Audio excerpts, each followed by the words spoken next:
Hello viewers, today we will dive into a subject that I have also frequently been asked at opportunities where I have been given to speak. And this is a subject to do with sexuality. And many a time I am asked, how does sex or frequency in sex or ejaculation for men, ejaculation frequency, how does it benefit one's health? Is it protective in any way to one's health? And commonly they are asking about heart disease and prostate cancer. And they say, if I am not exercising but I'm having sex, is it actually enough? Is it okay? And so I'm here to shed a bit of light on the little that I have researched about, to show you that yes, to an extent, sex is beneficial, but also you still need to exercise.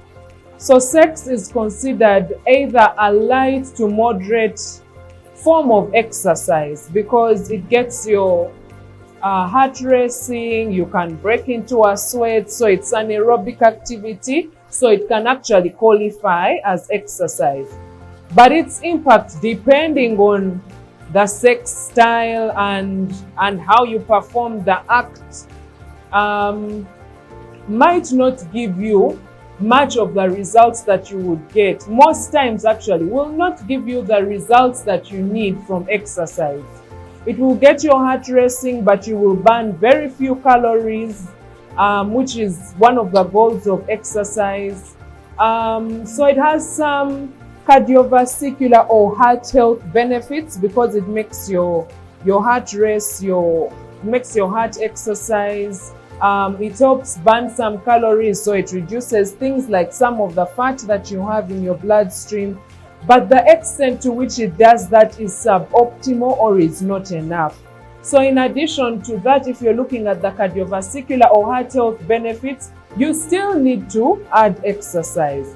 You also still need to eat right so that your body is getting the right nutrients in, and also the nutrients are beneficial to your body. It helps us psychologically get better, meaning our mental health might improve because we produce hormones like dopamine, oxytocin. All these actually help us to improve our mood. They uplift our mood. It improves on our sleep pattern, or improves our sleep hygiene, or gets us into a state where we can sleep better because we produce another hormone like prolactin, which enhances our sleep. These are some of the benefits that we derive from sex.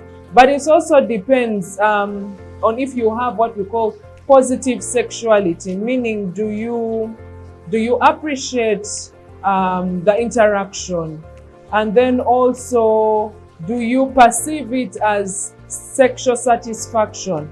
If you're not having sexual satisfaction and you're not having positive sexuality, you might actually not get these other benefits, like I said, improving your psychological state or mood, or improving your sleep.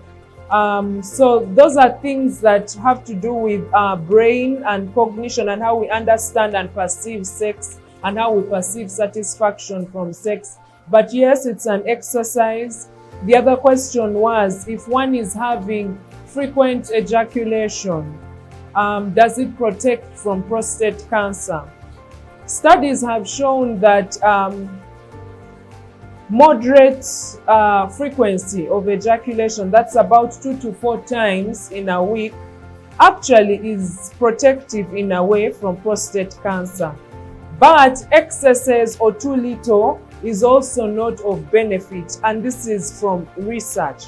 Research has also shown that early sexual debut or early engagement in sexual intercourse is counterproductive or counterprotective of prostate cancer.